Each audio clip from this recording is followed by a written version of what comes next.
Batman arguably has the greatest rogues gallery in all media.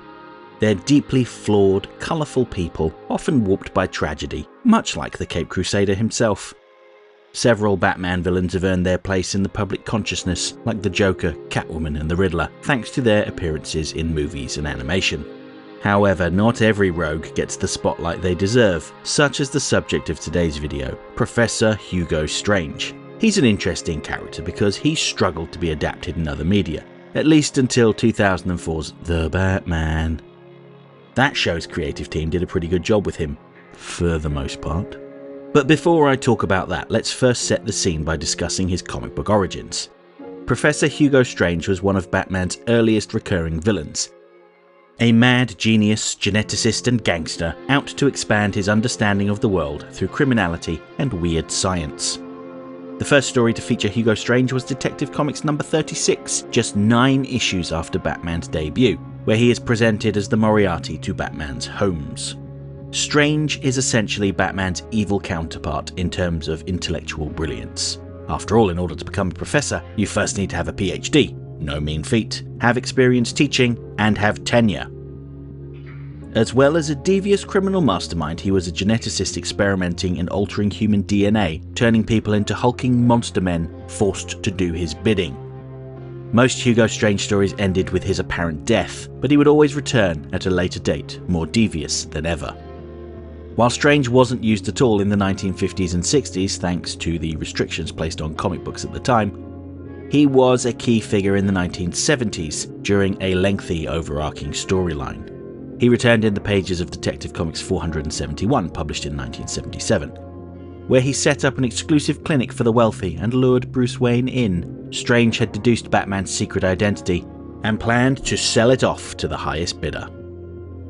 But when corrupt Councilman Rupert Thorne kidnapped Strange and attempted to beat the secret out of him, Strange refused to tell and was murdered, with his corpse thrown into the Sprang River. Over the following months, Thorne was haunted by Strange's ghost, who drove him mad and forced him to confess to his crimes. When Thorne was later released from Arkham and the ghostly apparition returned, he learned that the ghost was really a hologram. In his paranoid state, Thorne believed that his closest associates, Hamilton Hill and Peter Pauling, had betrayed him. In the confrontation, Thorne murdered Pauling and was sent to prison. Outside, a limousine pulled up and it was revealed that Thorne's tormentor was none other than Hugo Strange, who had merely slowed his heartbeat to make them think that he was dead, as you do, which allowed him to escape and plot his revenge. With Thorne out of the way, Strange adjusted his plan. Rather than selling Batman's identity, he conspired to replace him, to literally become him, but appeared to be killed off during his battle with Batman. After Crisis on Infinite Earths, Hugo Strange was reimagined as a psychologist that was consulting with the GCPD to help capture Batman. While Strange publicly chastised Batman and promised to capture him, in secret, Strange obsessed over becoming him, and this obsession was all tied in with his complex sexual identity. Basically, it was all very Freudian, and he instigated crimes to incriminate Batman. Their conflict came to an end when his plot was exposed, and Strange was seemingly killed by the police when he attempted to escape. His body was never found though, as he had tumbled into the ocean. Like any good villain, Strange wasn't dead. He had simply escaped and laid in wait until he could strike again. In 1992, we got the first on-screen version of Hugo Strange in Batman the Animated Series. Here, Hugo Strange was a psychiatrist that worked at the nefarious Roland Daggett's Yucca Springs Resort, a high-end facility for the super-rich. As part of his therapy, Strange had created a machine that could record people's thoughts, and he would psychoanalyze his patients to learn their deepest, darkest secrets. He came to Batman's attention after he had been blackmailing Judge Vargas about her childhood involvement in a fire, and Batman decided to take a brief trip to the resort to investigate. Strange used the machine to reveal that Bruce Wayne was Batman, and he planned to auction off the secret to a group of Batman's rogues, which did not go well for him. Robin disguised himself as Bruce Wayne in an attempt to cast doubt on anything Strange's machine had picked up on, and Strange was sent to prison. This was his only appearance in the show, and to be frank, he's not the most interesting version of the character. They took the basic concept of Strange discovering Batman's identity and auctioning it off, but didn't go any further than that. Hugo Strange was very briefly seen as part of Cadmus in Justice League Unlimited, but due to restrictions imposed by DC Comics, colloquially referred to as the Bat Embargo, he wasn't allowed to do anything significant. This may sound like a strange decree, but DC's then president Paul Levitz feared that viewers of The Batman, which was airing at the same time, might get confused if they saw different versions of the same characters in different shows. Which is a very clumsy segue into talking about 2004's The Batman, arguably the biggest beneficiary of the Bat Embargo. Their version of Hugo Strange became a recurring villain with a sizable role. He debuted in the second season episode Meltdown, where he testified in court to the progress that Ethan Bennett had made under his care, which helped to secure his release. This was a smart move, as they introduced him as a side character without having a villainous role in the episode. He's presented as a caring physician, someone that has helped one of Batman's villains reform. Strange is the head of Arkham Asylum, and while at first he seems to be a kindly doctor that wants nothing but the best for his patients, over time his true motivations are revealed. It would have been very easy for them to just have him cackling from the shadows about his secret plans, but they thankfully resisted the temptation. Of course, longtime fans would know that Hugo Strange is a villain, but by showing restraint they allowed his character to develop over time. There, Hugo Strange talks a lot about his desire to understand the criminal psyche, a desire that is so strong that he does unethical things to further his knowledge. Take for instance his treatment of the Ventriloquist in the episode A Fistful of Felt. Here, Strange identifies that the ventriloquist, Arnold Wesker, can't be expected to recover if he is constantly in the company of Scarface, the embodiment of all that was evil inside of him.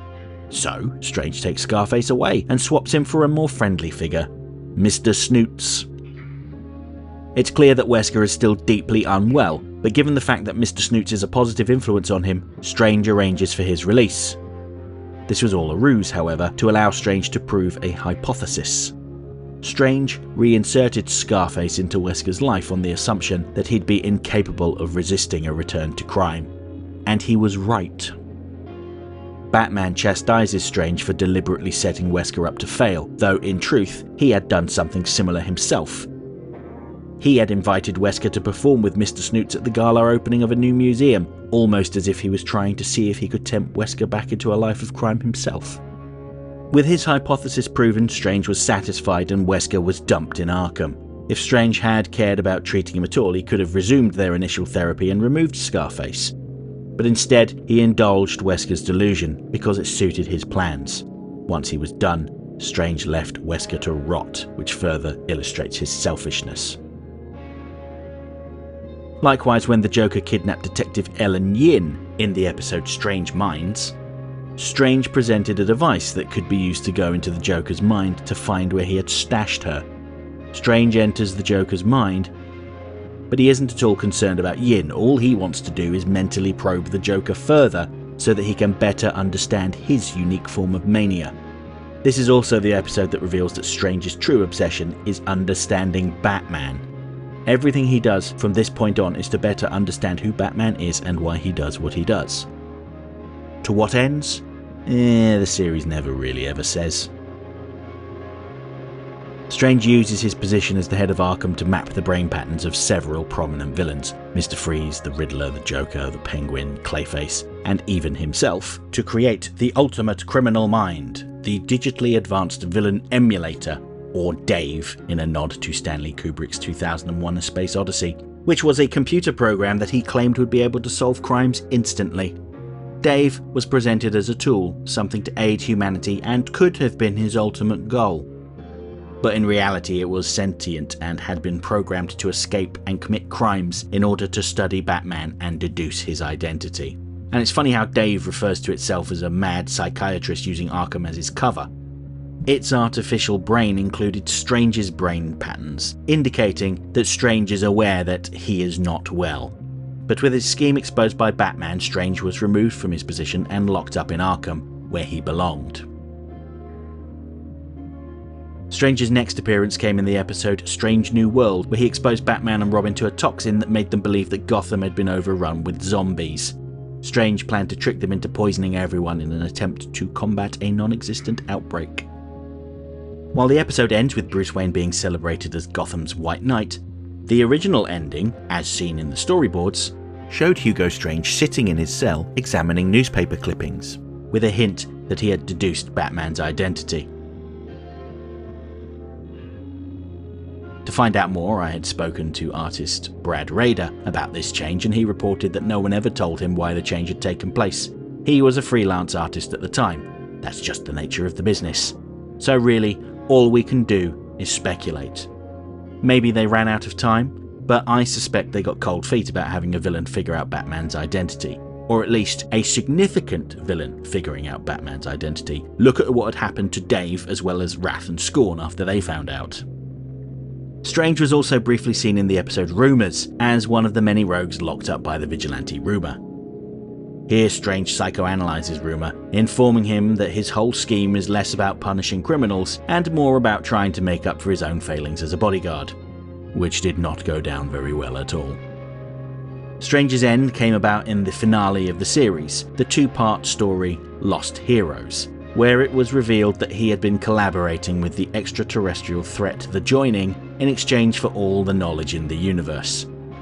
While this sounded like a great deal to Strange, his mind wasn't able to cope with all of the information, and he was left in a catatonic state, fit only for serving as exposition about The Joining's plan when the Martian Manhunter read his mind.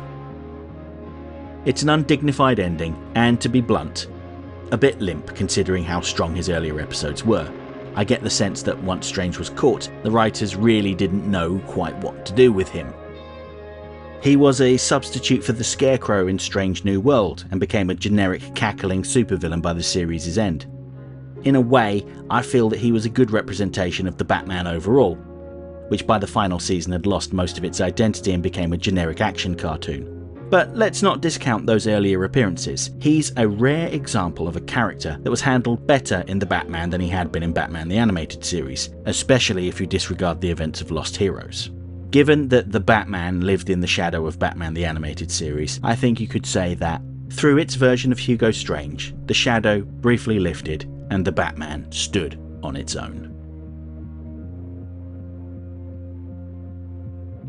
Okay, that's it for this week's essay. If you liked the video, don't forget to like, share, subscribe, leave a comment, tell all your friends about me.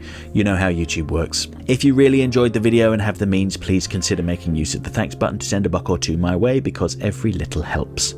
I offer channel memberships for $1.99 a month. This will get you early access to my weekly video essay, priority responses to your comments, members-only videos, custom emojis, and an icon on your profile indicating that you're one of my people. And special thanks to my channel members. Everyone who was a member at the time of this video's creation is listed on the screen right now.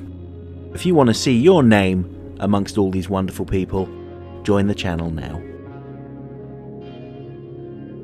Next time, I'll be back on Friday to talk about a pair of villains from Superman the Animated Series who were in many ways dark reflections of the Man of Steel. Yes, we're talking about the treasonous Kryptonians Jax-Ur and Marla.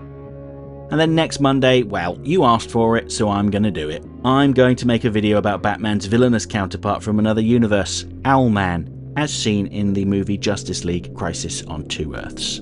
Hope to see you then.